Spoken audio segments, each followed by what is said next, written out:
Party है। Sir भाई साहब, फ्रीडम में आपका बहुत बहुत स्वागत है। सबसे पहले दर्शकों को आप अपना परिचय दीजिए।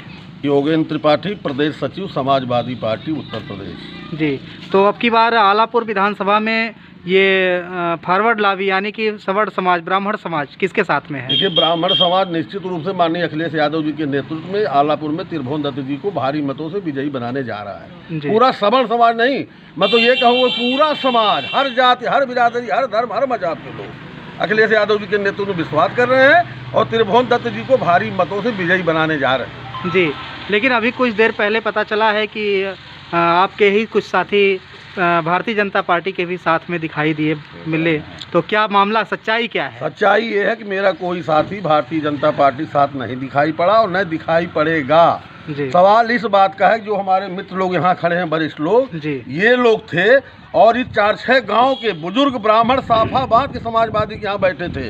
बड़ी सफल मीटिंग माननीय त्रिभुवन दत्त जी को जिताने के लिए यहाँ ब्राह्मणों ने की और जब सारे लोग चले गए अपने अपने घर और हम चले गए उमरौना साइड में प्रचार करने, यहाँ अकेले हमारे ब्रजेश तिवारी जो आयोजक थे यहाँ खड़े थे, वो लोग आए जबरदस्ती यहाँ घुस के खड़े होकर अपना फोटो खिंचा के वायरल कर रहे हैं। लगता है कि बीजेपी जो है अपनी हार समझकर, हतोत्साहित होकर, बौखलाहट में ये सब काम करे, जबकि शिष्टाचार से परे है।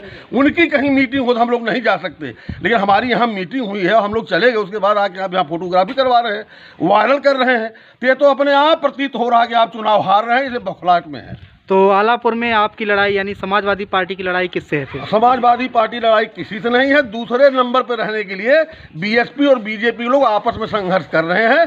समाजवादी पार्टी काफ़ी आगे चुनाव जीत रही है और उनका यही कारनामा जो अभी भी करके उजार है यहाँ पे, यही कारनामा साबित करता है कि बिल्कुल हार चुके हैं, हतोत्साहित हैं जी। और उनसे मेरा अनुरोध है कि शिष्टाचार को बनाए रखें, चुनाव को शांतिपूर्वक संपन्न होने दें।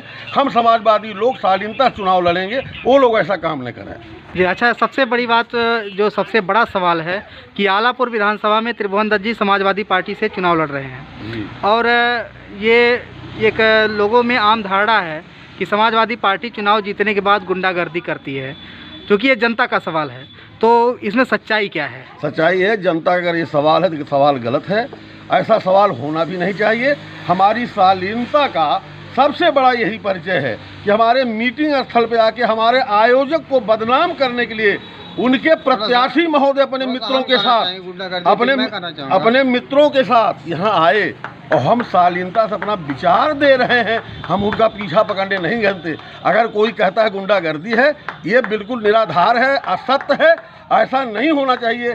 जो लोग कर रहे हैं वो लोग दूसरे की मीटिंग स्थल पे आके बवाल करने का प्रयास कर रहे हैं, हम लोग कुछ नहीं कर रहे हैं। सरकार बनने के बाद विकास के कौन कौन से ऐसे मुद्दे हैं जो तुरंत तत्काल प्रभावी ढंग से क्षेत्र में और दिखने लगेंगे प्रदेश में? महंगाई कम की जाएगी तुरंत जी। हमारे माननीय अध्यक्ष जी ने, अखिलेश यादव जी ने कहा कि 10 लाख नौजवानों को शपथ लेने के बाद तुरंत रोजगार जी। छूटा जो जानवर है इनकी व्यवस्था, सड़क, चिकित्सा, स्वास्थ्य, नौजवान, किसान, बुनकर सबके हित की बात की जाएगी, तो हमारे घोषणा पत्र में जी।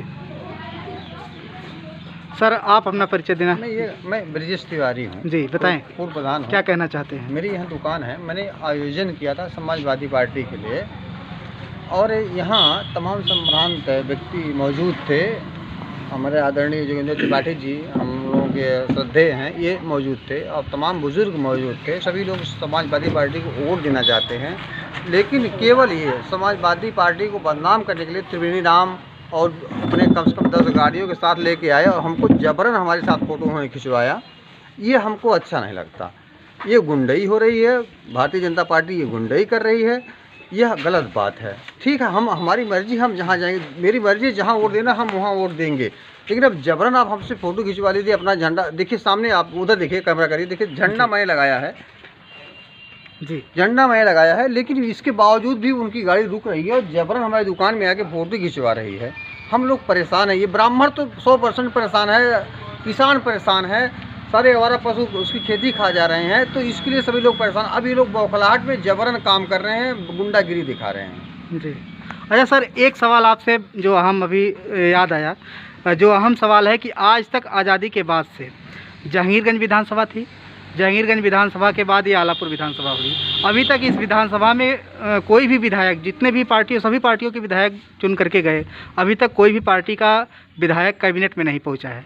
तो क्या अब की बार समाजवादी पार्टी की अगर सरकार बनती है तो ऐसा कुछ जो सिम्टम्स है, लक्षण है, कुछ ऐसा संदेश है? ऐसा आप जान लो कि अब की बार हमारे विधायक त्रिभुवन दत्त जी उत्तर प्रदेश सरकार के कैबिनेट मंत्री होंगे, ऐसा अखिलेश यादव जी का आश्वासन। लेकिन दूसरी बात और सुन लीजिए, त्रिभुवन दत्त जीत के जीतने का एक प्रमाण और ले लीजिए, इस आलापुर से जो विधायक बनता है सरकार उसी की बनती है। इसलिए त्रिभुवन दत्त जी विधायक बन रहे हैं, अखिलेश यादव जी मुख्यमंत्री बन रहे हैं, और त्रिभुवन दत्त जी विधायक बनने के बाद मंत्री की हैसियत से आलापुर में आएंगे। जी सर, अपना परिचय बताएं। मेरा नाम डॉक्टर अनवर जी। तो सवर्ण के साथ आज अल्पसंख्यक भी इसी समय मिल गए, तो सर क्या अब की बार अल्पसंख्यक समाज के लोगों का क्या विचार है? अल्पसंख्यक समाज किसके साथ में है? हम लोग कम से कम आज 7-8 गांव में अल्पसंख्यक के गांव में गए। जिस हिसाब से हुजूम उमड़ पड़ा है समाजवादी पार्टी के पक्ष में, 100% में 98% मुसलमान समाजवादी पार्टी को वोट दे रहे हैं और माननीय अखिलेश यादव को मुख्यमंत्री बना रहे हैं। और आलापुर विधानसभा से माननीय त्रिभुवन दत्त जी को 50,000 वोट से विजयी बना रहे हैं। जी हाँ। तो समाजवादी पार्टी की सरकार बनने के बाद अल्पसंख्यक समाज को क्या दिलासा, क्या भरोसा मिला है कि अल्पसंख्यक समाज आज समाजवादी पार्टी के साथ? देखिए, समाजवादी पार्टी पहले भी अल्पसंख्यक समाज के लोगों का सम्मान किया है और आगे करती रहेगी, और जो उनके हिस्से का हक बनेगा हमारे राष्ट्रीय अध्यक्ष माननीय अखिलेश यादव जी उनको भी देंगे। सर बहुत बहुत धन्यवाद आप सभी का। सर चूँकि आप इस क्षेत्र के एक तरीके से अगर कहा जाए तो आप परिचय के मोहताज नहीं हैं, और क्या कहना चाहेंगे? अभी जो सर बता रहे हैं कि यहाँ पे भारतीय जनता पार्टी के लोग भी आए और उन्होंने फ़ोटो खिंचाने का काम किया, तो पहले अभी हम लोग आए थे जी, और यहाँ बाकायदे सब लोग, संभ्रांत लोग, बुजुर्ग लोग, सब लोग समाजवादी पार्टी के पक्ष में वोट देने के लिए अपील भी किए, निवेदन भी किए, और सब लोगों से कहे भी, जिसमें ब्राह्मण समाज के बुद्धिजीवी वर्ग थे, बुद्धिजीवी लोग थे। लेकिन उसके बाद जबरन ये ज़बरदस्ती कर रहे हैं, ये कोई मतलब नहीं होता है। जी, जब अपने आप को हारते हुए देख रहे हैं तो किसी को ज़बरदस्ती बैठाकर उसके यहाँ उसको गमछा पहना दें, माला पहना दें, फ़ोटो खिंचवा लें, ये तो अच्छी बात नहीं है। चलिए बहुत बहुत धन्यवाद, बने रहिए वॉइस ऑफ फ्रीडम के साथ।